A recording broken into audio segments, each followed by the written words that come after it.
Greetings, X-Trex friends, producer Bobby here.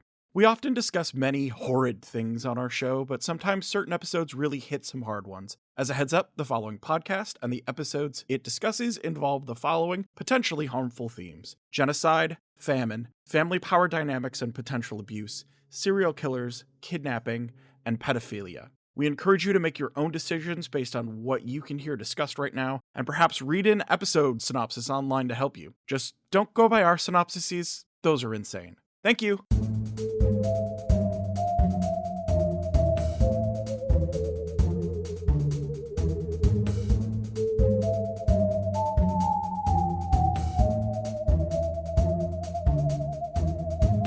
This week on X-Trex, actors prepare, dreamers beware. There's so much trauma to share. It's the Person from the Past episode.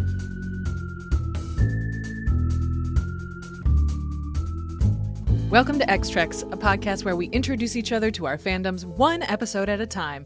I'm your host, Erin Cline, an X-Files spooky bitch. And I'm your other host, Stella Cheeks, a slut for Star Trek the original series. Each podcast, we pick 2 episodes that fit a cinematic theme, watch them together, and then explore our feelings. Usually record. I was going to say, I don't know why I said explore. We're keeping it. We're exploring our feelings. End of the season, baby. Let's go. Exploring our feelings. Our theme this week is Person from the Past. Talk about exploring your feelings. For our Star Trek pick, we're finally watching the season 1 episode, The Conscience of the King. It's an interesting episode in terms of canon and Star Trek history, but holy shit is it important for fanon, fanfic, general theories about Captain Kirk. It's also a great episode with a sus ending, but it does kick off the great tradition of Shakespeare and Star Trek. And for the X-Files, it's time, finally, for one of my favorite Mulder Out Here Mulderin episodes, Season 4's Paper Heart. You know, the one where Mulder is called back in to help with one of the final unsolved murders of this douche canoe pedo serial killer he put away many, many years ago. Also, there is dream magic. And also, he may have murdered Mulder's sister.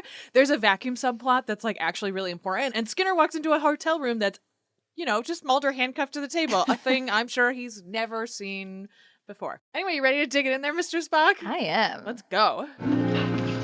Ready to resume course, Captain. I think we're due for a pickup. This episode opens with a murder. A Shakespearean murder, that is. Captain Kirk and Dr. Thomas Layton are watching a production of Macbeth.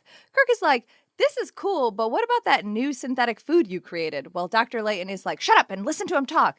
That voice is the voice of Kodos the Executioner, former governor of Earth colony Tarsus 4. Lore break."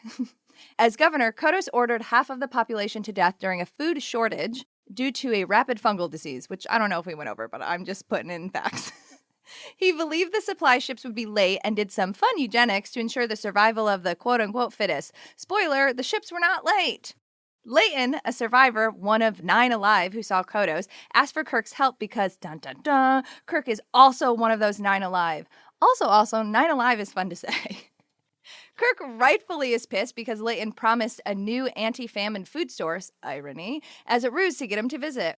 But Layton, whose face is full phantom of the space opera, is convinced that Anton Caridian is actually Governor Kodos and has invited the players to a cocktail party, a festive trap. Kirk is like, "Enjoy your party, bro," and beams up back to the ship, but he can't get the idea of Kodos out of his head. He does a little solo research and decides to attend the party in uniform, like a dork. It always bothers me that he's in uniform. Good thing he does, because he meets a charming young lady who just happens to be the daughter of Anton Caridian, who is not coming because he's a very private person. Sus. Anyways, Kirk immediately is like, may as well get my rocks off. It goes on a romantic walk with Lenore. Or Lenora? I totally forgot. Only to find a dead body. The dead body of Dr. Layton. Sus again. Kirk's old noodle gets going because why would Layton be murdered if he was wrong? He arranges for the troops' transportation ship to not pick them up. Sidebar, I love that he just knows a ton of ship captains. Like, you don't have to be a member of the fleet. He knows every captain in space, and they all owe him. Lenore beams herself onto the ship and flirts her way to the Enterprise being their transport ship. Of course, she's playing right into the master manipulator James T. Kirk's plans of getting Kodos on his ship. Spock is like, "What the fuck is happening here?" and launches a solo operation to figure out what is happening. McCoy isn't helpful because he's old, drunk, and lascivious, and naturally chalks Kirk's behavior up to a hot young Juliet, while Spock is like, absolutely not. He transferred Lieutenant Riley, one of the 9 survivors, to a different department, too, which is weird, right, McCoy? Were you talking to me? I don't know, because I am drinking. There is some more flirtation with Lenore and Kirk, and we're left wondering, is he flirting because he likes her or to get information from her? Porque no los dos.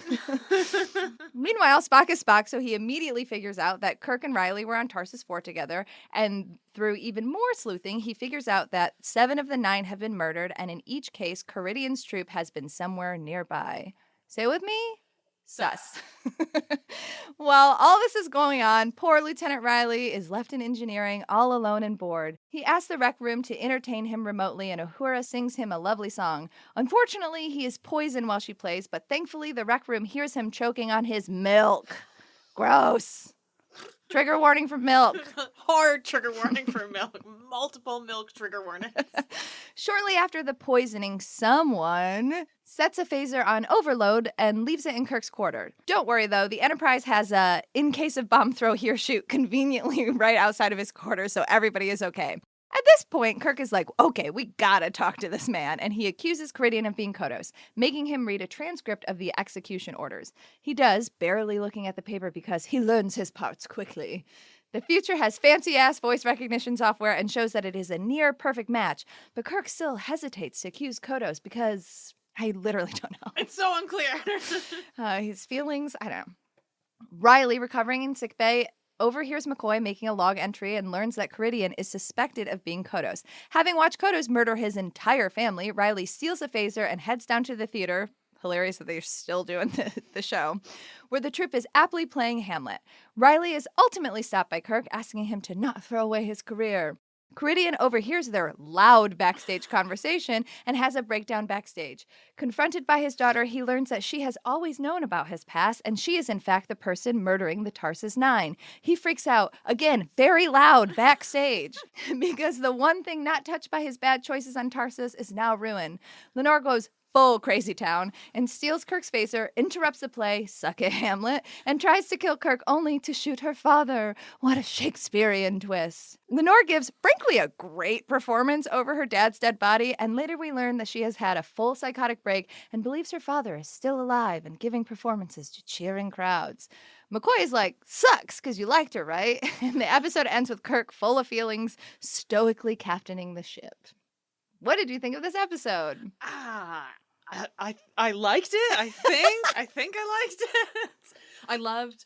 I loved the sets. I loved the costumes, and I loved all of the background acting. I thought that the episode as a whole had a lot of really good pieces that were all done very well. Mm-hmm. Like, it made it seem very much like it was on a planet. It wasn't just up on the ship. The, like, cocktail party. Yeah, like there were distinct locations on the planet that all fit together like a planet, not just like, oh, this soundstage was available, that one we tore it apart or whatever. So I liked that it felt very cohesive, even though the story was sort of confusing. That's the thing, is like, it's a mystery. The plot of it, pretty easy to track, actually. The choices that Kirk made and the way that he made them were just really confusing a lot of the time. And it was hard to tell, like you said, are you doing this because you're flirting? Are you doing this because you're trying to get information? Are you being cagey about this because you're sort of weird about your own past history? Like, I found it really, I still don't really totally understand how did Kirk see him? Like, I know it was 20 years ago and he like heard and saw him, but like, how? Wasn't his body burnt? Why was Kirk there before that? How did he live through that? I don't understand. Okay, so we'll just get into some of it. Yeah. It's actually sort of hard to parse the canon and the fanon in some of this because of the books and the retcons and whatever. In this episode specifically, I think the idea was that he was stationed there as like a young lieutenant, and that he was there when the murder started happening. Okay. There's others that say that, like, he was one of the, like, cleanup crew or whatever. But then also that is, why would he have seen the body? Whatever. The most prominent retcon, and I think it is a retcon fully now, but then also is just, like, breadcrumbs to fandom, is that Kirk was there as a young child. Okay. or not young child, like a teen. And then it depends on what universe you're talking about, because it's widely agreed in the AOS, so the Kelvin films, the J.J. Abrams, that because the first movie opens with Kirk driving his stepdad's like car off of a cliff, and it's kind of widely like fanon, maybe canon. I honestly can't parse a lot of it, but it is widely accepted that his punishment for that was to go to Tarsus, which was a farming colony. So it was like, oh, you're going to go to this, like, it's basically you're going to go to camp and you're going to learn how to work hard, and you're not going to have your electronics, and you're going to have to like do farming and like be with other like troubled kids or whatever.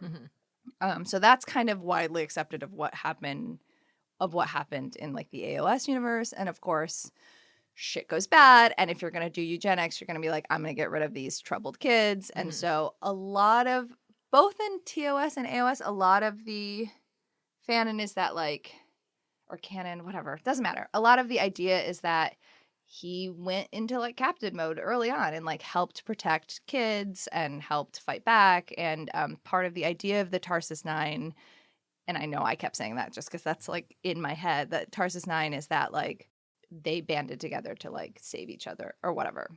And the TOS universe, like, again, it's kind of like up in the air here and there. I think in one of the novels written by Shatner, I don't know, it is accepted or kind of widely like, yeah, this is that he was kind of sent there at the same idea to like spend the summer with his aunt or whatever, and like, you know, have a nice farmy non-space summer before like going into Starfleet or whatever. So it wasn't a punishment, but it was more like, you're from Iowa, go visit your aunt and do some tilling of the soil or whatever. Okay. Part of the reason the famine is so bad is because they are an agricultural-based society that while they're a colony of Earth and Starfleet, they don't rely on technology in the same way that a lot of other colonies do. It is a farming society. And so when the disease hits the crops, it wipes out the crops really fast, and they don't have enough replicators and shit. And then I don't remember why in the universe that the ships, I think they were far out, and then something was going to happen. So the ships were going to be super delayed, and to feed 8,000 people versus 4,000 people. And then Kodos becomes a monster or whatever. And there are other, like, fanons and shit, too. But, like, you know, whether Kirk was, like, this little rebellious savior, or if he was, like, one of the ones that was chosen, and then he, like, rebelled, blah, da, da, da, da. There's a lot you can do. But the idea is that it wasn't a punishment for TOS Kirk. It was more of, like, a work study. Or in this universe, like, oh, he was stationed there as part of early Starfleet or whatever. And then in the AOS universe, it's kind of like, yeah, you drove a car off a cliff. This is your punishment. Again, it's kind of hard for me to parse canon versus not. But like I said, my favorite book version of this is the book written by William Shatner. It's his Academy series. There's only one of them because they got canceled because of J.J. Abrams, bitch.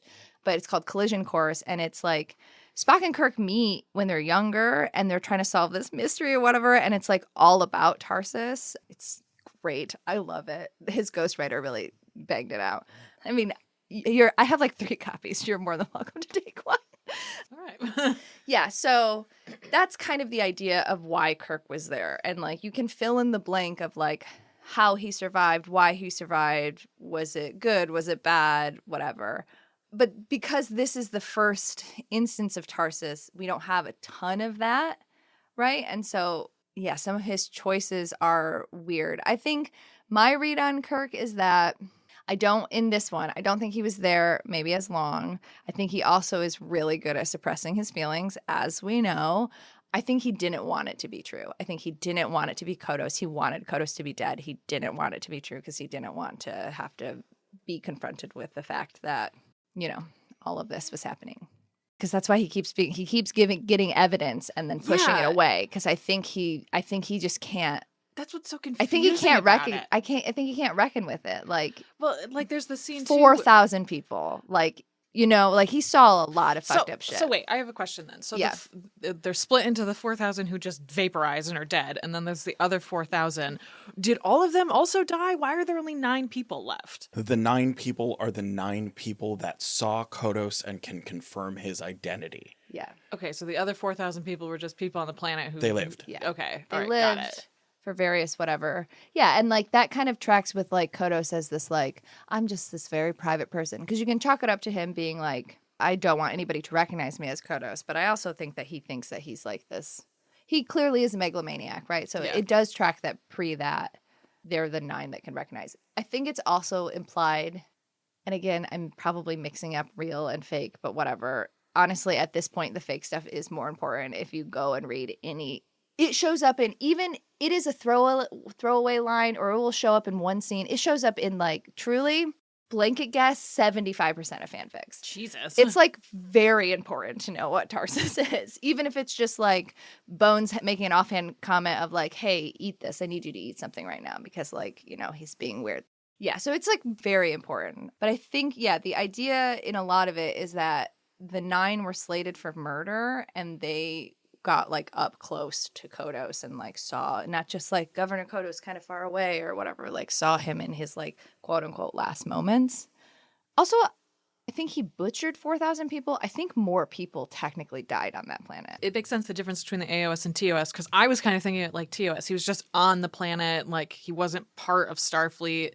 And like the sound of his voice is what he really recognizes. It also feels like, I'm like, in the moment watching it, I was like, oh, you know, it's like 1984 style. There's just giant screens and people can see what he looks like and what he sounds like. And like, if everyone in the town that he was in died, then he would still be the only one who could like identify that. And so Riley, that makes more sense. Riley and Leighton are specifically keyed in on voice, right? Yeah. And I think, again, they don't go a super ton into this, and I know that this is actual canon, but Tarsus is a agricultural society that doesn't rely on technology. So it wouldn't be a jump to be like, because a lot of people didn't want the technology, right? So it wouldn't be a jump that like not everybody has like screens in their homes and stuff. Honestly, they were probably just assuming everyone would think it's radio. Yeah. Because it's the 70s and like that's how you hear world leaders. That's how you like 100%. Like that's what happened in World War II. You just hear a fucking voice over the radio. So like that also makes sense to me that they're more keyed in on that.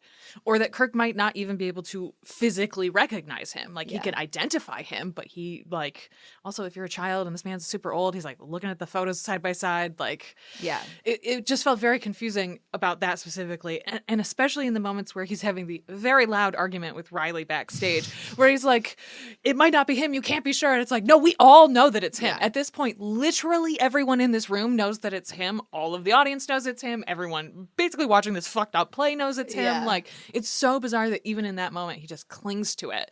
And it's bizarre that they never address that he and Riley are part of this ragtag group of kids. Yeah, that's my actually least favorite part of it. Because, like, in everything else, truly in everything else, that's, like, one of the hardest retcons is that, like, no, Kirk does know that Riley is there. Yeah, it's bizarre. It just felt like...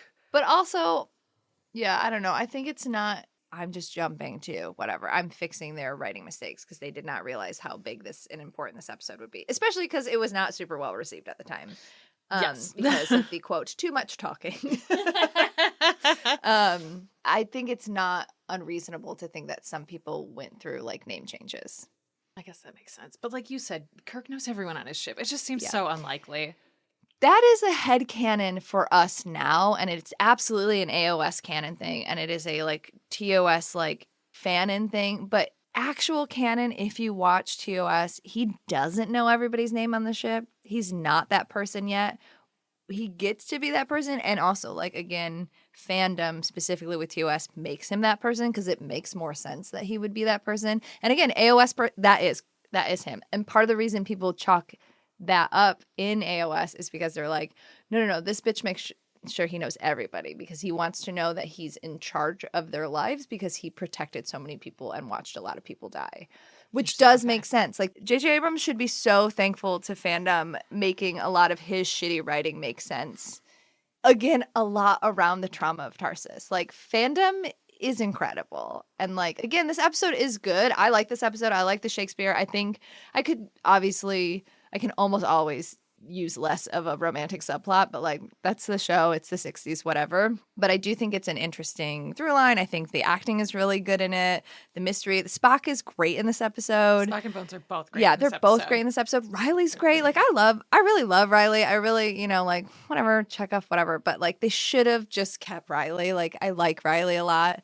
There's a lot to like about this episode, but just the sweeping implications of fandom and larger lore stuff. We'll get into it. I've jumped ahead, but like this episode is crazy important. It's weird because I feel like watching it, I like don't get any of that, and I feel like why would you? It's like the that's 13th episode of the entire series, right? But it's weird to hear you guys both talk about like this is a super important episode, girl. You gotta pay attention. All this shit, all of it's important. You gotta hear everything. And watching it, I'm like, this is kind of boring, and also I don't understand it, and also it's really unclear. And so it was weird to watch it. Also, like we talked before, the like conceit of this show also spoils things sometimes, where it's like I knew that this was a person from the past, and then to find out that that is the most confusing part of the episode also made it a weird viewing experience. I probably would like it more watching it a second time, but like there's a reason when I said I liked it, the things I immediately started to talk about were not the plot, because it is weird to hear this is a huge deal and it's like, is it? I don't get it. I mean, I think if you were talking to somebody who doesn't twist their love of Trek into like deep fandom interactions, it would be important because they bring it up in other situations, and Tarsus is a thing that's used again in a lot of the quote unquote official novels and things like that. Like Tarsus is important, and you do need to know Kirk's connection to Tarsus. The reason it is so important again is because like, again, I just threw a number out there, but it is in like every fanfic. Like if you want to interact with any type of fandom lore with Kirk specifically, like you gotta know what Tarsus is. And the things that people write around it are just like truly fucking brilliant. Like, God, I can name like 6 fics off the top of my head that I'm like, these are well-written novels. Interesting. Yeah. It's weird to like know that. I mean, again, that's part of the show, right? Is that there is like a cultural knowledge of Star Trek, and like that fandom is part of that cultural knowledge, even without knowing like this is fandom, this is canon, etc. Like it's weird. Like I feel like I know nothing about this. I think maybe part of that is because of the way that we've watched it and the way you haven't talked about things because we haven't watched this. But it is weird to be like at the end of season 3 of Extracts and be like, I don't know or care about this place. But if you think about it, like think about like surviving a genocidal famine, how that like if this show was written now and like it wasn't so episodic, that would be a huge tenet of his personality and the way he captains and the way he interacts with people. Like you don't just interact with that, even if it's just I was there near the end. You don't interact with that and come away unscathed. It is like deeply. Even Shatner later when he was writing, he was like, you know what's fucking important? This character's relation to Tarsus. I want to explore that more. Like as a character development, which is part of the reason why I think a lot of fandom like glommed onto it, because they were like, whoa. That's a huge thing you just said. This dude survived a famine-based genocide. Let's explore that. Well, yeah, I think that that's part of it too, is that it's so unexplored in this that watching it for the first time and having no connection to that greater lore of it, like it does just feel like a throwaway. And so it's weird to watch it and be like, I'm supposed to care very deeply about this, but like I don't. And I need to know it to engage as a larger fandom, but like I'm experiencing it sort of like other people who watched it, where it's like, this doesn't feel like it means anything. Yeah. I just think it's also fascinating too. Like again, if I'm a 1960s housewife and I'm like, wait, what's that? We got to explore more of that. Yeah, let's put it in a fanzine and like let's write about it. Yeah, I can see why people clung to it because it does seem like such a gaping hole. It's very bizarre. Like the episode we watched before this where they're going to a planet to get a plant or a mineral or something to stop a food-based famine. I'm like, Kirk should have a huger reaction to that. Yeah, that again, that's the thing is I've already, like you said, it's bizarre that we watched that before we watched this one. And that's like, on me. And like that makes sense more now, but also again, like it didn't make it seem like his reaction to that was that weird because it doesn't feel like there's this lore within this yet. It just feels like very of its time kind of like surface level writing, because in many ways these episodes like a lot of this podcast even is just like us being like, this is how we could read it in a different way. But the intent of a lot of the writing is just like, oh, wouldn't it be interesting if we had to find this Kodos the Executioner? Oh, let's figure out what that is, right? Like it makes sense that they don't explore it a lot because that's not like they don't really explore anybody's shit. Like even like Spock stuff and his like parent stuff, like they surface touch on it in the show, even though stuff that we've watched. That stuff does not get explored more until like the movies and things like that. Everybody's lives on this like weird surface level, or like we know that McCoy is divorced, but we never really hear him talk about it until like the books and movies and shit like that. Like the 60s shit is so surface level. Here's them kind of as a person, but as somebody who's engaged with this fandom for a long time, it's just like when you hear certain lines, you're like, that's so fucking important. Also, again, it's not just fanon. Like, they do write it in, like, books and shit like that. Mm-hmm. It's interesting, too, the way that you describe that as the TOS being, like, the surface version, because that is how experiences with people work, where you meet them and, like, you know X amount about them, you feel very close, but then you learn more about them and you're like, oh, actually, there's this deeper level and there's a reason that we have this connection, et cetera, et cetera. Like, so it makes sense too that it like builds on it going out. But again, it's like a weird experience that I've never watched any Trek. And so this is my introduction to it. Yeah. And so it is very strange to feel like, oh, I was braced for something totally fucking different, completely different. Yeah. Because, again, Person from the Past makes me feel like it's going to be bottled within this episode and it'll be explained, this relationship. And so that I think that's part of why I feel this, like, run up against it of, like, I know I should appreciate this more, but I don't. That's fair. It just is important. Mm-hmm. If you ever engaged with, like, fanfic and stuff, or, like, again, take one of my copies of Collision Course. Yeah. Like, it's just a kind of semi, you know, this thing happened. And it's like, no. Even like in canon writers later on, we're like, we should talk about this more. I mean, it makes sense that they're like, we have to explore this more because it does truly feel like a throwaway in this. Yeah, even though it's like the plot, but well, the other plot feels like how much Shakespeare can we shove into this blender of an episode? Well, that's just regular Star Trek. Well, but you said too, this is like It's like I think it is the first big Star Trek episode. So this is before we meet the Klingons. Because Aaron of Mercy is near the end. What season episode is this? This is season 1, episode 13. Oh, okay. I mean, that makes a little more sense, too. I'm just going to look right now which episodes were before this. Because we have the Man Trap, which is the Salt one. Charlie X, which we did watch Charlie X. Yeah, we watched Charlie X. We for Little Red Hot fans. Yes, I remember. Inappropriate. Where No Man Has Gone Before, which will be our final episode. Ooh. We watched Naked Time, Enemy Within, Mud's Women, What Little Girls Are Made Of, Miri, Dagger of the Mind, Corbite Maneuver, and then The Menagerie, which is the 2-parter. And then this, yes. Because Balance of Terror is next, which is kind of the, like, that's got some Shakespeare elements. Aaron of Mercy, which is the Klingon episode, isn't until this is the end of the season, so it's 26. So yeah, this is really Trek's first big interaction with Shakespeare. I think that that's part of why it is difficult, because they are shoving, I wrote it down, I was like, okay, I can see Hamlet, Macbeth, Lear, Richard, and Caesar inside of all of this, and that is too fucking much. It's way too fucking much. They're players, they have to know everything. Oh, the play's the thing, the play's the thing! Like, yeah, I mean, the title is... The title is right, Hamlet. And like I didn't recognize that as a Hamlet line because I'm not a Hamlet girly. I'm a Hamlet girly. Yep. So is Spock, canonically. Shocking. Yeah, so there's that. I mean, and it's also very meta too, in the fact that like Shatner came up in Shakespearean acting in Canada at Stratford and that stuff. Feels like part of what is hard to parse about it, because it's clear that he has motivations of some kind. They're not necessarily understood. There's this giant thing looming over him that gets no explanation whatsoever, but it feels like he's leaning so hard. It gets explanation. It just doesn't get a satisfying explanation. Yeah, sort of. Again, it's like it was really hard to track, like, how the fuck do you know this person? What do you mean you can identify him? Like that's what I mean, is it was just like, it felt very messy, and it felt like it was because Shatner was like, you know what scenes I'm really excited about?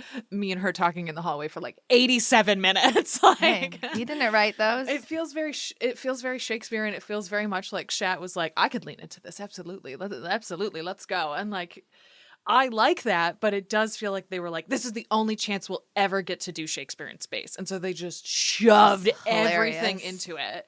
I do it all the time. I loved the last scene because you're watching her break down over like in the background of this. Oh, she's fucking good in this episode. Yes, and it's funny too because it's really hard to read her the whole time, and she becomes annoying, and then at the end you're like, oh, actually you're playing this character very brilliantly. I love the like layers of it. Yeah. But it's hard to get up to that point when it's like, I hate this flirting subplot.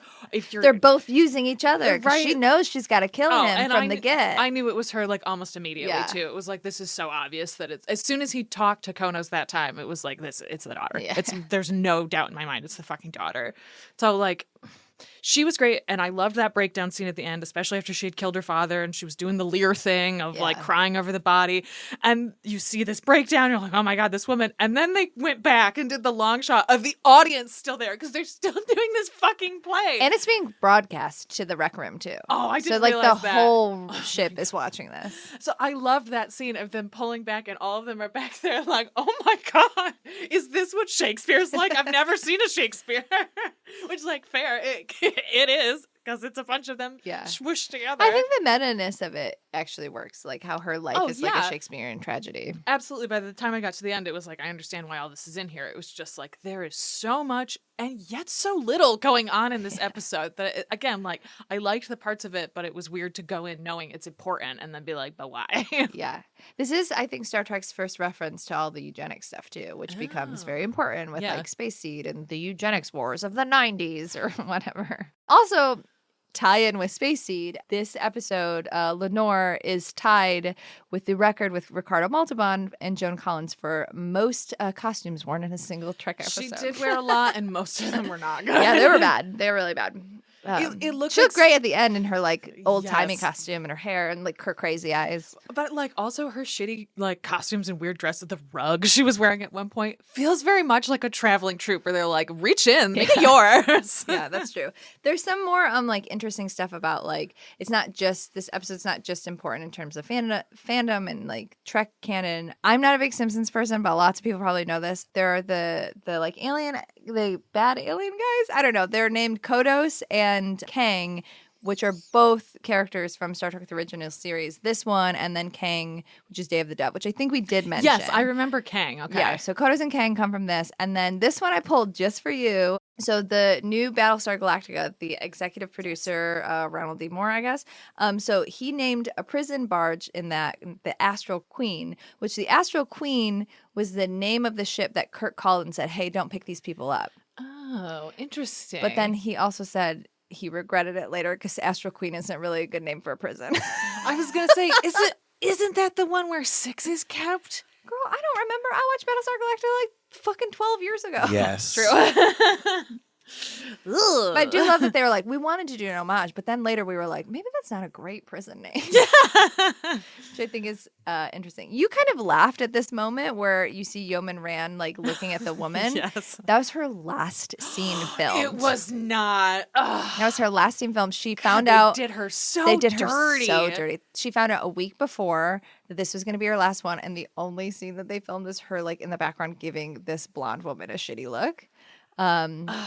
And I think there was another one that was aired after this because they film them in different orders or whatever. But this was that was her last film scene until she appears again in Star Trek: The Motion Picture in a horrific scene. She does a great job, but they really were like, "Hey, you haven't been here in a long time. Do you want to kill this person?" I mean, it wasn't her fault, but like, it's a fucked up scene. Yeah, so that is the last time for Yeoman Rand. Ugh. I mean, I don't know if it's the last time for you because we watch these all crazy. Yeah, for real. That's true. I did think this is interesting. So we obviously know Riley comes back. So he got cast again in this and they were going to play him or they gave him like a different name. And then they realized like, oh, we already filmed with you one time with your face. We should probably just make you the same character, which is something they don't do a lot.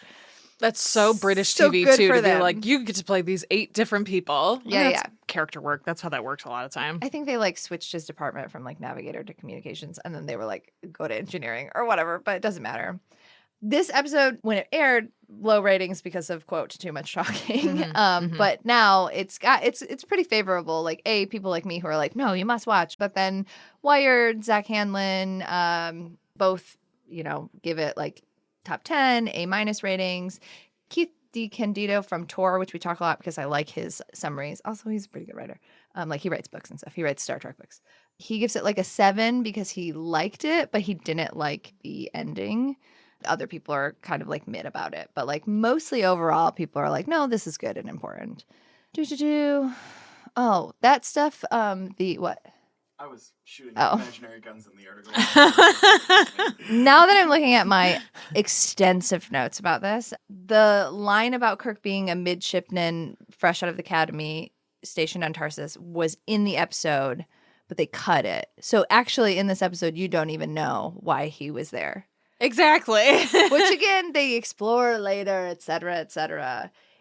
In an episode of Star Trek Enterprise in A Mirror Darkly, they show that Hoshi Sato was one of the people killed on Tarsus, but then later one of the writers was like, oh, I just put that on as like a joke. I did not think that it would be readable from the camera. So like take that with a grain of salt. Though that has for sure been written into books and fandom because everybody wants to see Hoshi hanging out with Kirk because she rules. Again, my favorite Tarsus book is Collision Course by William Shatner. Another notable one that focuses more about Kodos and him faking his death and whatever. I haven't read this one, but this one I thought was interesting to put in because, again, it's more Kodos focused than like Kirk, is Drastic Measures by Dayton Ward. So if you wanted background, but you should just read Collision Course. I love it. I love it So much. I've heard. Okay. I'm hoping they didn't. It was he wrote a book too for the series, but then because J.J. Abrams' movie was coming out and it was an Academy-based movie, which is bullshit. They're not at the Academy that long, but whatever. Paramount shelved the book and they've never released it. And like, look, I don't want William Shatner to die or whatever, but he's old. He's going to die soon. And I hope that when he does, they release that fucking book because I want it. I want it. I'm going to write Paramount and be like, come on, he's dead. Give it to me. I like that book a lot. I don't reread things a lot, and I reread that one a lot.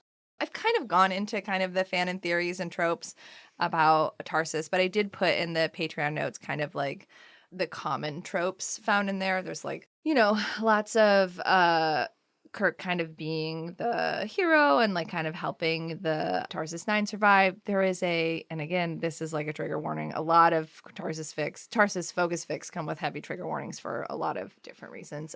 There is like kind of a lot of like Kodos Kirk like fucked up like father-son type relationships.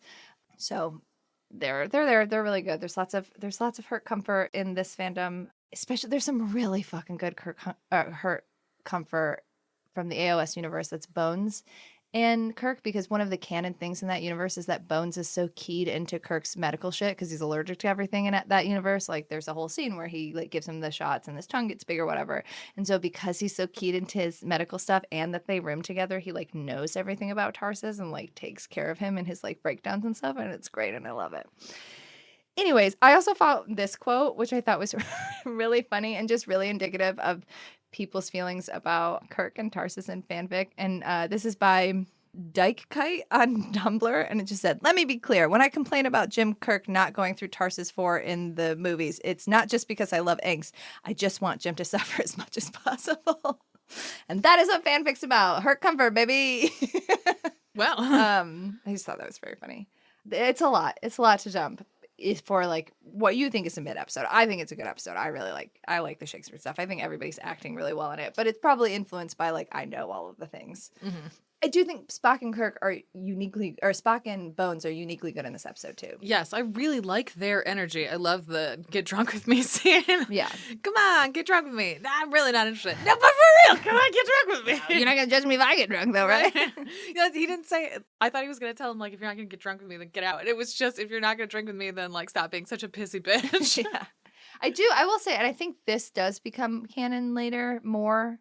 It is definitely canon, but I think it does become canon that the Tarsus identities, Tarsus, like, big details are not easily accessible. Like, how they just, like, accessed it through the computer. I think you can be like, okay, it's captain and first officer, but, like, that knowledge is usually, like, classified. You need to know, like, these people are, like, protected because, obviously, they went through a lot of trauma.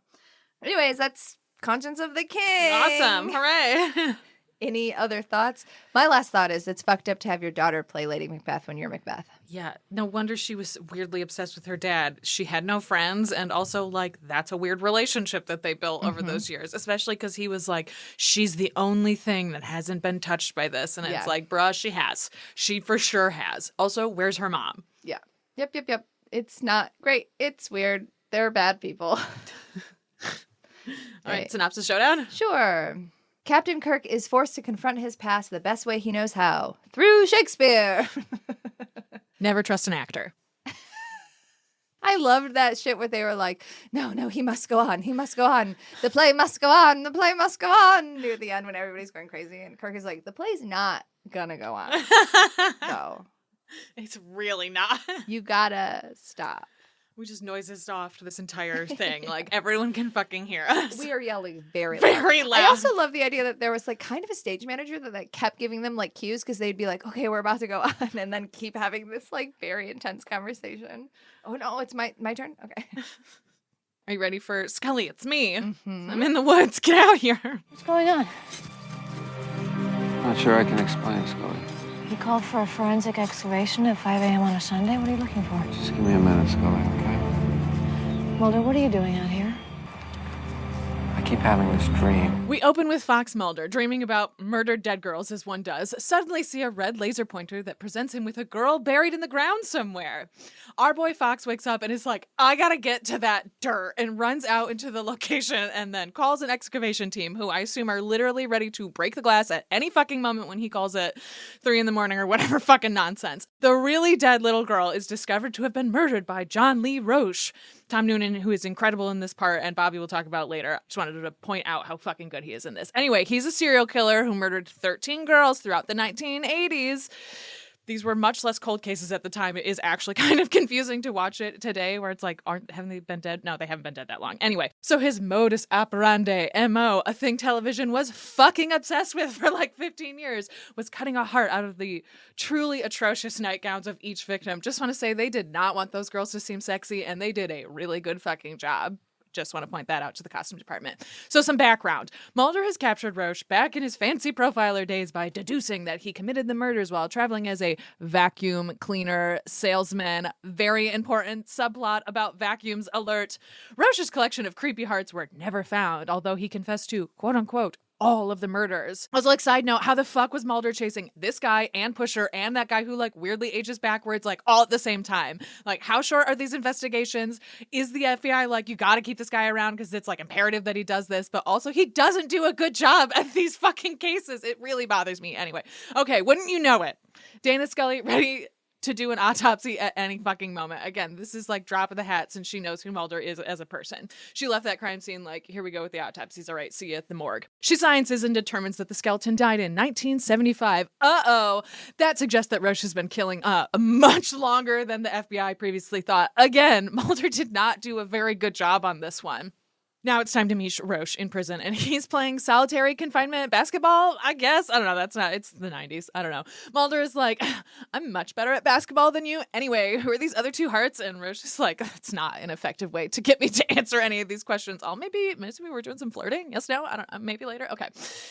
There's another dream. There's a laser pointer. Could this be a Samantha? Surprise. It's a fucking Samantha episode. This is during a time in the X-Files where, like, you could be whimsy-whamsying throughout an episode, and then, like, all of a sudden, it was dead sister time for some trauma. Mulder, of course, dreams of his sister's abduction. Again, not uncommon at all at this point. We've seen the same alien crew show up and yoink his sister, like, 87 times at this point. Only this time, the door doesn't actually get kicked. It's open, but it looks whatever. It's a man illuminated by the headlights he's using to flood the lights that Mulder remembers. The gun thing happens. Again, we've seen this 1,000 fucking times. Samantha's gone. Mulder wakes up from this and is like, where the fuck were you the night Samantha was taken, you piece of shit? He immediately punches Roche in the face, and Scully is like, I don't think you should have done that. And Skinner is like, you should not have fucking done that. Anyway, Mulder's back to dreaming and following around like half-remembered Alice in Wonderland texts telling him Mad Hat. He's following the rabbit. You get it. Yeah. Anyway, it brings him to a mysterious car. The car turns out to have been Roche's previously owned car that he had traveled around in as a vacuum cleaner salesman. They track it down to a guy who is honestly super pumped that his car was previously owned by a serial killer. And like, he really does get the best side of this in that like there's literal evidence chilling in his yard and he gets to tell that story at the bar forever. Which I guess is like kind of making up for the fact that Mulder wrecks his car for no reason. Just knifes the seats. It's not in there. You just finished having an upholster. Skinner's going to have to pay for that. Okay, anyway, moving on. So there's evidence that I just referenced. It turns out all of those hearts, no one ever found. Oh my God, Mulder, you did it. How did you do it? The answer is dreams. Turns out there were 16 hearts in the books, and oops, there were actually 3 more murders that Roche had just been like jerking it to in prison about Mulder not having solved them or whatever. I assume that that's how they get mind melded. I don't know how the dream link is formed. They do not explain it. Also, that's what's happening. Their dreams are linked. Mulder somehow convinces Skinner to let him into a room with Roche again. Roche is a true hustler and is like, you want some secrets? What you got for me? And Mulder's like, would you like to fondle some of this evidence? Which is super fucked up. He gets away with this because Roche gives him a 50-50 shot on which one might be his sister. And he does legitimately tell them where the 2 remaining skeletons, or where one of the 2 remaining skeletons is buried. Bummer, it is not Samantha. Then Mulder just Mulders hard as fuck and shows up at his mom's house in the middle of the fucking night. Does not alert her in any way that he is in her basement. So this old woman with a bad heart just wakes up to someone all up in her basement and is like, oh, of course it's you. Hi, Fox. And he's like, Mom, did you ever own a vacuum cleaner? And she's like, yeah, of course I did, you fucking weirdo. And it is still there, despite, I don't know, not working. The boomer generation, they say fucking everything. And wouldn't you know it, it is the exact same model that Roche said that it would be. So Mulder goes out to this location of the dead girl. He gets all up in that dirt. He is digging in it like Kirk mining Xenite. Like, he is face first in this fucking dirt. Okay, so now there's only one dead girl remaining. And Mulder is in like full where's my fucking sister mode. Back to jail scenes, whatever. Roche is like, you're gonna have to take me to that body. LOL, get me out of the fucking prison. Side note, that's a thing that they legitimately did a lot with serial killers, especially in the 90s.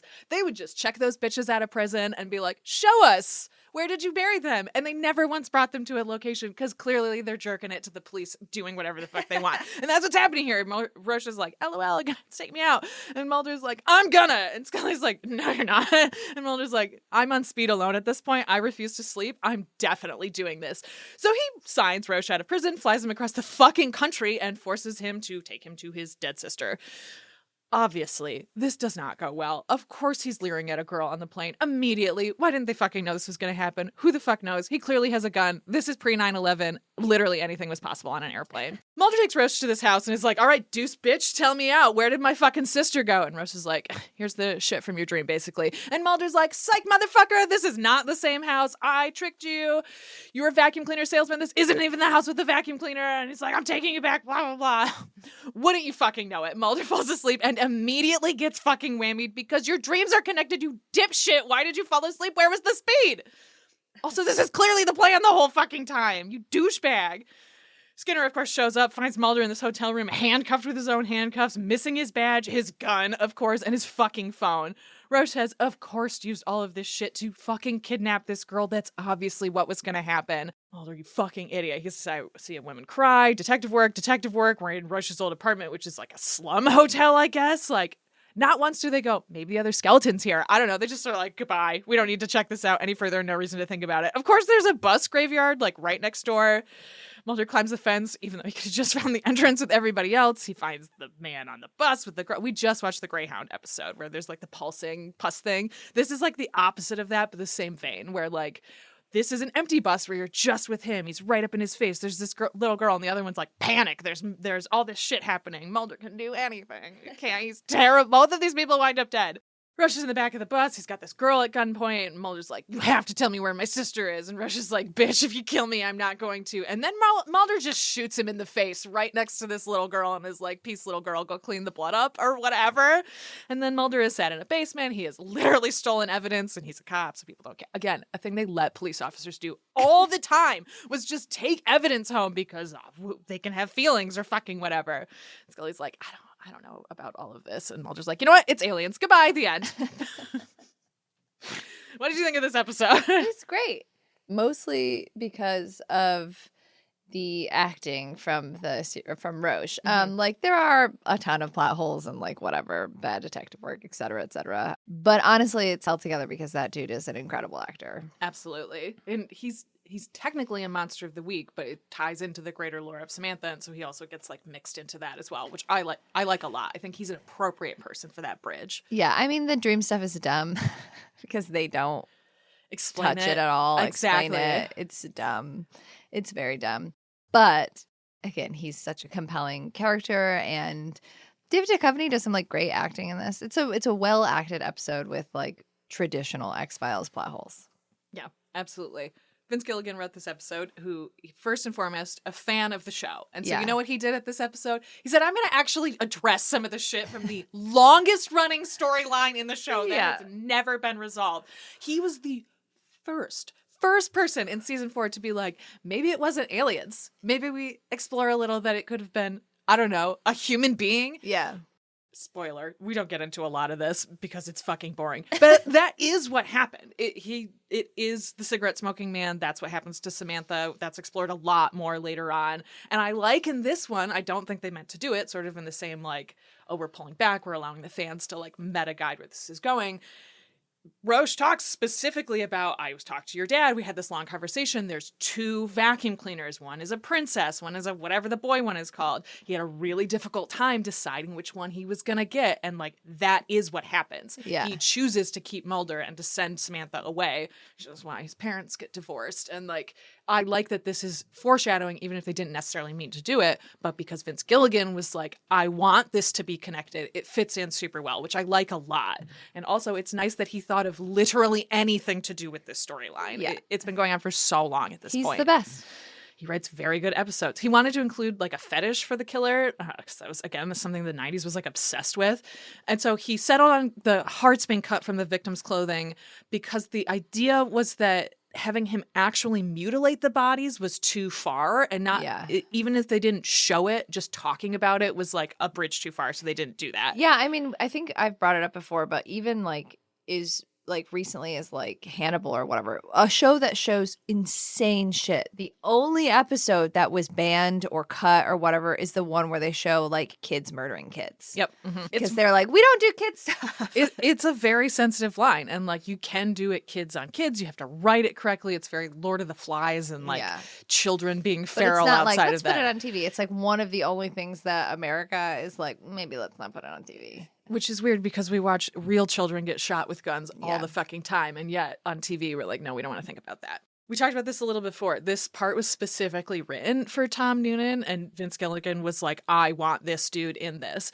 But it's also some of his first television work. And I'm excited to hear more later about like how that fits into his greater work. But it's funny that they wrote this specifically for him, even though he had like not a lot of television. And he does a great job. Like, he's so good in this episode. He's very, very good. He said that he loved filming it because the crew obviously loved working on the show. And so it was like a delight to be around people who were excited about the things they were making, which is like a weird introduction into television because that's not normally how that stuff works. And so it's interesting to be like, cool, I showed up. This is my first introduction to television. I bet it will be like this for, oh, no, it's not. Oh, it is not like this. It's Okie not dokie. like this. The scene where they play basketball, Noonan is actually a very good basketball player. And so he had to downplay his basketball skills to make it look like Mulder could get one over on him. And Noonan later was like, I kind of wish we had been able to play basketball together because David Duchovny's really good at it and played at Princeton. He was like, I kind of wish I'd been able to do that. So funny that they were like, if you can make this shot, I'll tell you. And then he just shot from the dead ass, just the free throw line, like a pretty easy shot. I can make that shot. Apparently they did one take. It was no special effects. Again, he's at like the free throw line. Yeah. It would be more embarrassing. In my brain, when I was remembering it, I was like, yeah, he makes like a half court shot. He does it. It's a very easy shot. It's a pretty easy shot. And Tom Noonan's reply line of, what, you trust a child molester, is far. Like, that's him directly saying that he not only killed these children, but molested them. Yeah. Which is, it's far. And like, I appreciate that they push this character because he does seem reserved. He has a very soft-spoken manner. He has hilarious line delivery. Mm-hmm. He's really, really good at this. And again, it's written around him, but it's like creepy because it's funny, but he's like a bad guy. Like he walks that line really well. The music for this won an Emmy for Mark Snow for almost those exact same reasons, because the idea is that it's this very light, whimsical music. It like fits within this Alice in Wonderland theme, but it makes Noonan way creepier in like having this underscore of it. And so Mark Snow wrote this and was like, cool, whatever, The X-Files, see you later, and then won an Emmy. And then he said that it was the most requested sampling that he's ever had, that people wanted music specifically that was written for this episode, which I found super interesting. Yeah. I love Mark Snow. He's very good at his job. The bus graveyard where they filmed that was in Surrey, British Columbia. They scouted that months in advance and waited like on a list to get in there. And we're like, we're going to do this. And they didn't even film for a full day. They were like, we're so ready and prepared because it took us so fucking long to get this set that they were like, just do it, hammer it out. Let's fucking go. And that stuff looks great. Yeah. Like the exterior shots, the stuff of Mulder walking in between it, like they really maximized on that location.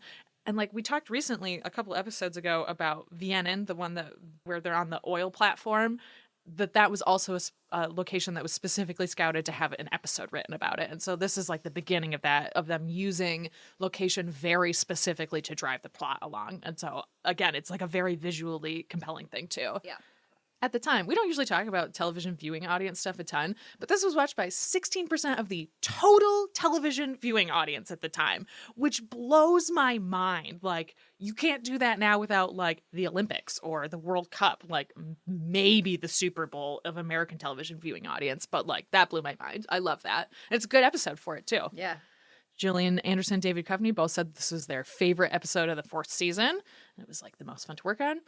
Really positive reviews. People like it. A lot of good stuff. Creepy and unsettling. One of the most disturbing villains to make an appearance in the series. Emily Vanderwerf, who we talk about a lot, said, it makes Roshan to one of the series' great human monsters, and the episode's premise was important into developing Mulder's character further, too, which was like a cool mix between these. We know a lot about Mulder's sister at this point, so it's like the opposite of the Kirk stuff, but like they do tie together in that way, too. Any other thoughts? The prison guard looked like Gronk. Yeah, he did. He had a very distinct and commanding voice, not unlike Konos. He just looked like he walked out of like a WWE ring and was like, yeah, I know Mojo Rawley. I didn't see that punch. It's very funny that I was like, I know it can't be him, but it does look like they were like, let's put a football player in this. Yeah. Yeah, I would that agree seems with like something like Fox does. Just put a football player in this. Yeah, that's a prison guard. They're basically the same thing. Prison guard, football player. That's a pipeline, right? I'm sure somewhere, at least like high school football player to prison guard's got to be a pipeline. 100%. Got to be a pipeline. It's hard sometimes when the episodes are good because you're just like, it's good. Yeah, and again, it's something that is important to Mulder's greater mythology, but like, we don't talk a ton about because it's boring and messy. And like, once you see one Where's My Sister episode, you've kind of seen all the Where's My Sister episodes. Yeah. It's not totally true, but it is. It's a theme, again, like we've seen it a million times at this point in the series. And so it's nice that Vince Gilligan was like, what if we did it different? What if we did literally anything also, else? let's make sure Skinner's in this episode. Yeah, lots of Skinner for you in this one. Yeah. I mean, I love the idea of him being like, no, I'm coming with you. You are doing a bad job. I'm gonna disappointed, fix this. Scully. I told you. What were you doing? I was sleeping, man. I'm allowed to sleep. But are you though? Not when Mulder's around. Nope, he's on a case. You got to stay awake too, girl. Yeah, it was a good episode. I liked it. Stop the showdown? Sure. Right, fantastic.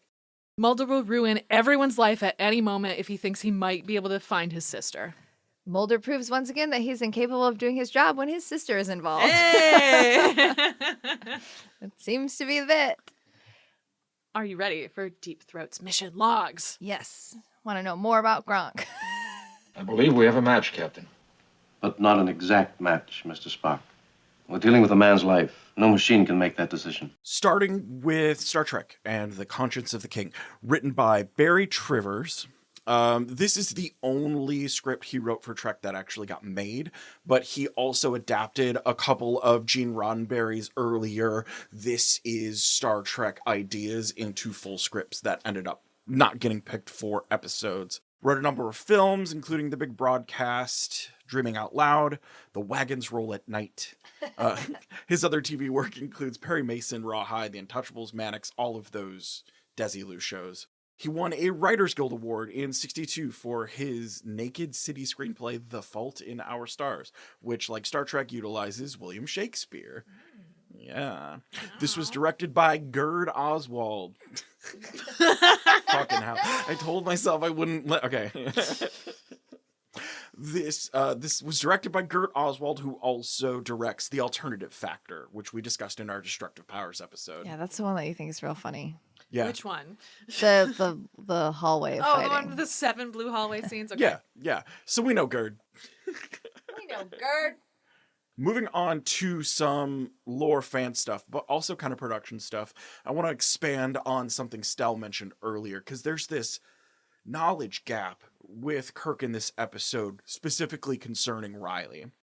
That character was originally named Lieutenant Robert Dakin, who is a completely different character, who, once they casted Bruce Hyde again to play that character, they scrapped the idea of that character completely and just made it Riley, but then rewrote nothing. I think it falls in this gap of what you've talked about before, of they didn't know how important this shit was back then, nor would people be obsessing about these details in the future, so they just thought, fuck it. Nobody remembers who Riley is from that first episode, so Kirk wouldn't, because we're just making TV here. Yeah, I think it's sometimes important to remember that the way that we think of fandom now literally did not exist until this specific TV show. Like, it is like, yeah, you can make an argument about like fanfic and fandom as far back as like Sherlock and the old science fiction, blah, blah, blah. But like modern day fandom, the way that we think about it now, whether it's anime or MCU or whatever, X-Files, like it did not exist until this show. So there are like things that are anachronistic because you think like, of course you should know that that would be important, but like literally nobody did and could not have guessed. Fandom made core facts about shows important. So important that fans looked negatively on shows who ignored those things. And so then it became important for the writers. And like, that's how that evolved. So while this is obvious to us now, back then they were just cranking these things out, baby. Like they were just making TV. And sometimes they still make stupid choices, Oh, of like course. making your Vulcans kiss in public on Vulcan. But that's neither here nor there. This is one of the very few Star Trek episodes where no crewmen die. Riley almost gets poisoned, but none of the other crew die. There's no redshirt deaths. There's nothing. You're right. There is death, but not a crewman. Yeah. None of them are crew. That's just some dirty roving actors. Like, we don't care about them. Moving on to some casting stuff. Erin mentioned it a little bit, but anyone that I've mentioned previously in this whole show of being just like a background actor, uncredited or whatever, they're all in this one, and then a handful more of unlisted, unnamed, unknown background. Basically, the whole audience to that play at the end are people whose names we don't know, and they are uncredited. You know, it was some people that they were like, we need more people. Can we get catering and a costume? Oh, Yeah, for real. Yeah. Stell was talking about the Astral Queen, which sounds like Asper cream. I thought you were going to say Astral Queen. No. So Kirk has a brief conversation with the captain of the Astral Queen. Yeah, that's John Aston. That's Gomez Adams. That's so cool. Yeah. We see Mark Adams as Hamlet fucking die in the beginning of the episode. With the worst costume. With the worst costume. He's a founding member of Theater 40 in Beverly Hills. Wait. As Duncan or Hamlet? As Hamlet. But the first scene is Macbeth. It's not Hamlet, and Okay. It's Duncan. Okay. Not to be that guy, You are. but You are that guy. we do see Hamlet later. But Yes. it's at the end of the episode, so that's Duncan or not Duncan. Yeah, Duncan. We see Yeah. You see Duncan later. Yeah, it's There's King Duncan. I Yeah. get to Duncan next. Yes. in the Who list. who's the one untimely ripped? That's Macduff. Yeah, Macduff. Macduff. I was like, More Simpsons. Yes. Yeah. Got it. So we see Mark Adams as Hamlet. He's a founding member of Theater 40 in Beverly Hills. The only other TV he did was Mission Impossible, another Desilu thing, mostly theater stuff. We see Carl Bruck as King Duncan, a Jewish native of Vienna, actor by trade, fled Europe because he was a Jewish in Vienna and was in the Holocaust himself. So like brought all of that to his Shakespeare acting and this one episode of Star Trek. Wild to do a genocide episode. Honestly. And there's a few more people who line up like that too. It's really interesting that there are so many people who were involved in the Holocaust or Holocaust adjacent, both in Shakespeare, in theater so much at the time, and in this episode. That is Natalie Norwick as Martha Layton in a lovely dress, as Erin pointed out. It's really nice. She was perhaps best known for playing Josette Dupress Collins on Dark Shadows from 66 to 67, and 7 episodes of Have Gun Will Travel. Her and the actor playing Dr. Layton, who I'll get to next, were actually married at the time of shooting this episode. They were married from 62 to 70. So that is William Sargent as Dr. Layton. He's another one I was talking about before with the Holocaust stuff. He was born Wolf Jakobowitz in a German Jewish family in Berlin. And at 2 years old, they fled from the Nazis. And they fled to Palestine, where he grew up. Then they moved to the United States in 47, where they changed the family name to Jacobs as immigrants. He then also served in the Korean War as well, and got into acting after leaving the service. Cowboys, cops, soldiers from the 60s to 75. And then he came back in the 90s for Hollywood Detective, which was a short-lived series, a TV movie called Not in Our Town, and also voice work in Stories from the Bible and Stories from the Book of Mormon. Is that the worst voice acting credits I've ever gotten on this show? You betcha. Yeah. You betcha. You betcha. That brings us to Barbara Anderson as Lenore. In a cast that is stocked with this many motherfucking Shakespearean actors, she comes from being a beauty queen and does an amazing job She as an fucking actress. kills in it. this episode. She She has kills a beautiful voice. It's like perfect for this episode. While attending college, she was voted Miss Memphis and came within half a vote of being Miss Tennessee in the Wow, Miss America she pageant has a Tennessee before face. moving to Hollywood. Sure does. Moon-faced. Yeah. She is widely known outside of this as playing Eva Whitfield in Ironsides and won an Emmy Award for Best Supporting Actress in a TV Series for that role. Also played Mimi Davis in 7 episodes of Mission Impossible, including an episode entitled Cocaine with William Shatner. Cocaine. Of course it was. Cocaine. When she wasn't acting in the 80s and 90s, she frequently worked as a costume designer in a number of B-movies. Her last credit was in 2007 in an episode of ER. Hell yeah. She said, I wore bad costumes. I can't let it happen to anyone else. And then that brings us to Arnold Moss as Caridian/Kodos. Through all of these other people from different regions who came up through acting with strife and serving in the military, the one with the most sharpest diction, pronounced accent, most overblown performance is just a guy from Brooklyn. Just a guy. He's just a guy. Although he began his career on Broadway as a Broadway actor in the 30s and in plays and writing and performing on radio. Before this, he was known for film roles, such as being Fauch in the film Reign of Terror from 49 and the Colonel in 48's The Loves of Carmen. So many guest TV appearances in the 50s and 60s, like honestly all of them, including a 10 run of The Edge of Night in 79 and One Life to Live in 1983. Again, often cast as different ethnicities as a lot of actors were at the time, especially white people who are just from Brooklyn. His other work section, which IMDb doesn't usually do because it's stage work and things like that, is so dense and so like densely written and put together that like year by year it's dizzying to look at. But notably in there, he was also in the original production of Sondheim's Follies, playing impresario Dmitri Weissman as well. We'll move on to X-Files: Paper Hearts. Of course, written by Vince Gilligan, and of course, also directed by Rob Bowman. Of course. If it's an X-Files, if it's around these seasons, and it's a good episode, those two are probably involved in some way. Interesting to loop in there, but the inclusion of all the lasers and laser stuff that Erin was talking about was specifically from Vince Gilligan's experience with holograms as a film student. So it was like an idea he had rattled in his head that they had fucked with doing student film stuff, which I think is cool and I think is really well done in this episode. I know that they did change the color of the laser because the red was less expensive. Yeah.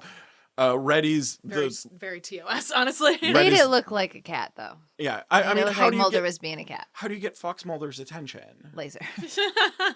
It's a big floating dot, or you leave a note on his window. Like, it's obvious shit. Yeah, that's true. That's how he communicates. I'm just going to tape this thing on my window.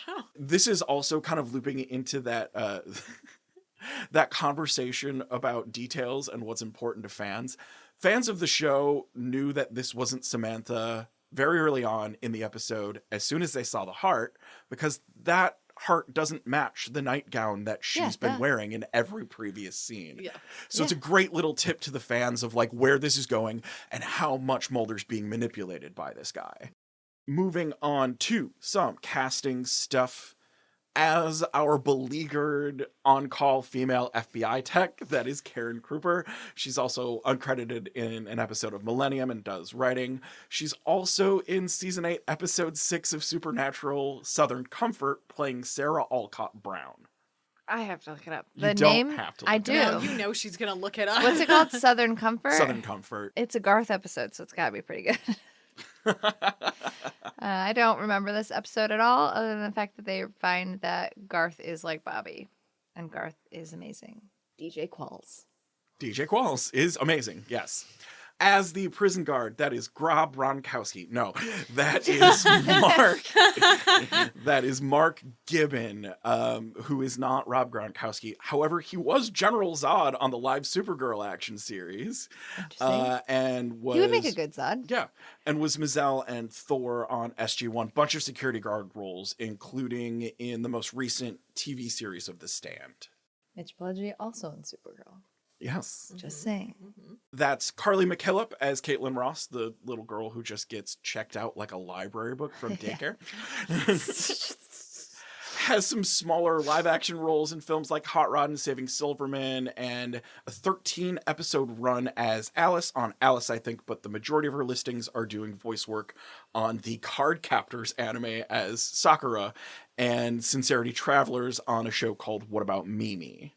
We see briefly Paul Batant as a local cop. We saw him previously in Sleepless. That's the episode with the ex-military guys. Oh, right. who Okay. are- Yeah. Candyman. Got it. Yep, All right. Yeah.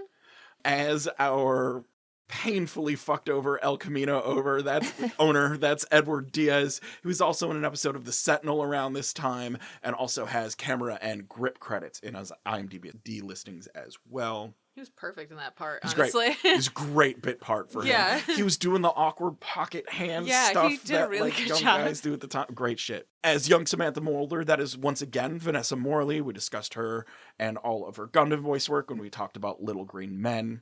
As the not very good kind of bad daycare operator, that's Jane Perry. She's also a character in the X-Files episode Travelers and is in a couple of Millennium episodes, but I'm going to talk with her for maybe too long right now because she's done a lot of really cool video game work, including winning a BAFTA for Best Female Lead in Returnal in 2021, which is a very cool game. She's the voice of Diana in the newer Hitman game series, who's basically the Hitman character's handler. She was Rogue Amendares in the amazing Cyberpunk and Phantom Liberty expansions that we just got. Rogue is one of the main characters, hugely steeped in the Cyberpunk lore. Very, very good performance there. Maggie in Soma was Felicia in Marvel vs. Capcom 2, Terra in the Crysis games, Captain Verlaine in the really good Alien Isolation, and then she's Mystra in Baldur's Gate 3. This is just, I don't think you got to that character. The thing is like I played Baldur's Gate without looking anything up, so I frequently kill people I'm supposed to not kill. Oh, that's and right. Also let people die that I'm not supposed to let die, and then also just don't do quests. So there's a really good chance that I do not know her. Completely never encountered that character. That's just her video game credits, and there's more there too. She's done a lot of live action animated stuff, including Ronin Warriors, The Syndicate, and Devils. One up on the casting list again as Tina Mulder, Teena Mulder, Fox Mulder's mom. That is once again Rebecca Tulin. I didn't meet her because I let Gail die. Hell yeah. Okay, that explains that. As Frank Sparks, the father that they talk to about the first heart that they Who found. was incredible. He was so good. So good, completely sold Incredible. it. That's Bern Piven. He was also Johnny Torrio in the 90s Untouchables miniseries. He was a rabbi in Very Bad Things. He was Captain Merlin in Being John Malkovich. Also did a guest spot in Quantum Leap, and also did a guest appearance as Sigmund Freud in Frasier, which is crazy. But also there is a rom-com in the 90s called Lover's Knot, where he plays William Shakespeare. The show is weird. Finding all of these connections is fucking weird. That brings us to Tom Noonan, who's so fucking good in this episode. This part gets written for him and he gets cast like you were talking about because he plays the Tooth Fairy Killer in Manhunter, which is the first yeah. Okay. The whole time I was like, fuck, I know this dude, but I'm not going to look it up because Bobby's doing it. But the whole time I was like, God, he's so familiar. He's really good in that too. I mean, that movie is not a good adaptation, but it's good. That's what gets him written this part. It's the first adaptation of Hannibal Lecter and Will Hunter, Will Graham and all of that stuff. How dare you misspeak Will Graham's name in this house? That's fine. Not that Will Graham. I know, a terrible Will Graham with a very square head. Yeah. So yeah, he gets this part written for him off of that performance. He hasn't done TV up to this point, but he's done a lot of film. Okay. He was a graduate of Yale, of course, and founded the Paradise Theater in '83. That's a theater that he still works with to this day, and he's used to get a lot of his plays turned small films up and running. Of course, known for roles in Synecdoche, New York, House of the Devil, RoboCop 2, Manhunter, which I mentioned, Easy Money, Tales from the Dark Side, The Man with One Red Shoe, so many others. Oh, he was also the tall, creepy, axe-wielding guy in The Last Action Hero, which is a bad movie with a great soundtrack. After this, he does do more TV, including, of course, all of the Law and Orders and CSI. 17 episodes of Damages as Detective Huntley, 18 episodes of Hell on Wheels as Reverend Cole, and recently he was in that really, really good 12 Monkeys show as the Paladin. Oh, I heard that movie. I heard that's really good. Yeah. The movie's great. So he's still working, still doing amazing stuff. But yes, that's where he gets looped in through Manhunter. That makes sense. Yep. Because the Tooth Fairy's a very creepy serial killer. Yeah. So that was kind of the same idea of like what he envisioned this character being as well. And now it's time for our overall thoughts.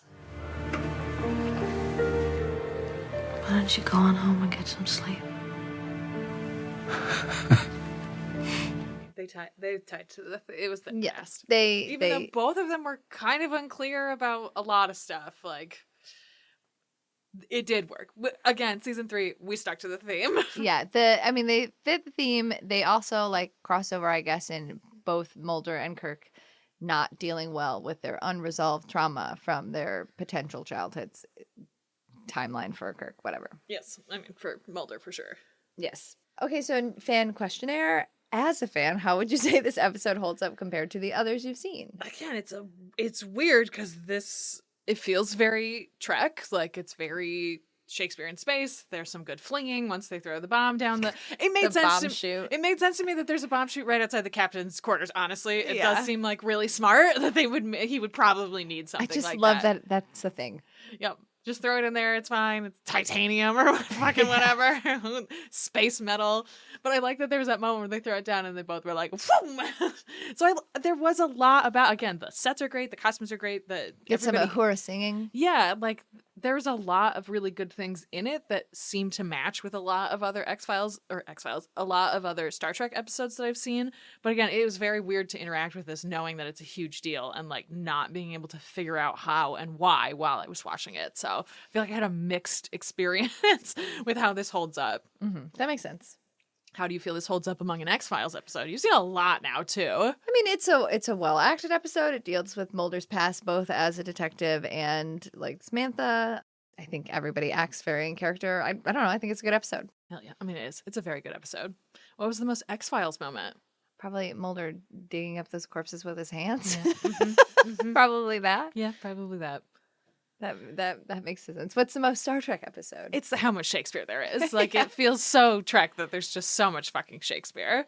It works. They're very good at that. You shipping anybody?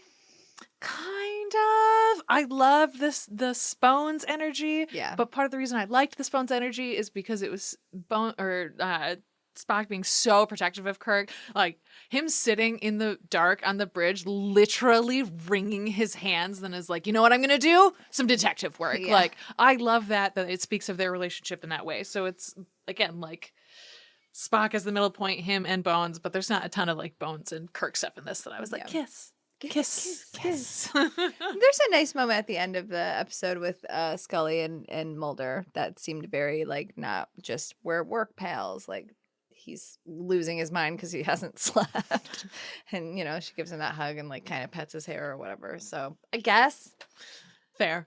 It takes you time, just like everybody. By the time you're getting to it, you're like, oh man, slow fucking burn. Slow burn. I ship them way more when they're really old because they don't care about their pretenses anymore. And even though I don't have the context of them being like, you know, all of the, well, they won't they, and they have a kid or whatever. I don't know. I don't have all that context. But when they're old, they're just like, yeah, whatever. They're relaxed into their relationship. This feels like them relaxing into that relationship Totally. too. It's a good So, moment like, for that. Good moment. Is this episode a fuck, fine, or a flop? It's a fine. Yeah. I'm sure if I rewatched it, I would like it more. And now knowing all of this, I would like it more. But as a viewing experience for this project, it was a fine. That makes sense. I think this one's a fuck. So even if, I mean, some of the plot doesn't make sense, but the acting of Roche is just so good that you kind of have to give it to him. Yeah, I would agree with that. All right, that's it. We did it. We did it. You can find us on the internet. Follow us at NYD Productions on Instagram and interact with the show using the hashtag XTrexPod. You can find me at NYD Urgency on Instagram. You can find me on Blue Sky and Instagram at Stella Cheeks or on Tumblr as Something Magic Smut if you just want to see all the crazy shit I reblog. Oh, fuck yeah. I love the Tumblr name drop finally. Speaking of those kind of weird ones, you can find me on PlayStation Network as A Perturbed Turtle. I think I'm going to play Returnal again after talking about it. That's great. Speaking of smut that we're doing, video games that we're playing, or other things, you can catch up with us on some of the stuff we're doing on our life at our new monthly newsletter at nydproductions.substack.com.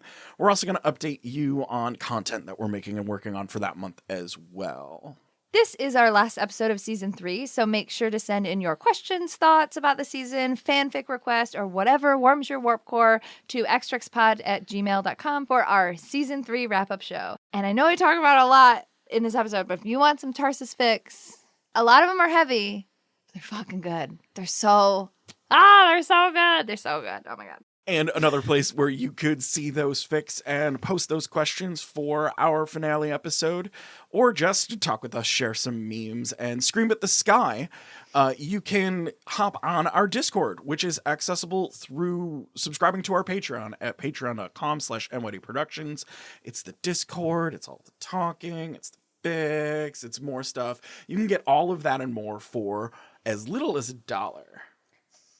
And don't forget to subscribe wherever you listen to podcasts and to tell your friends. We find that this nerdy shit is better when it's shared. We'll see you next episode for the season 3 wrap-up. In the meantime, Believe boldly. Seek truth. ship proudly. X-Trex is created and written by Stella Cheeks, Erin Cline, and Bobby Hoffman, and produced by Bobby Hoffman for NYD Productions. Our show theme is Alien Spy by Ionix, and our show art was made by Jonathan Curtis.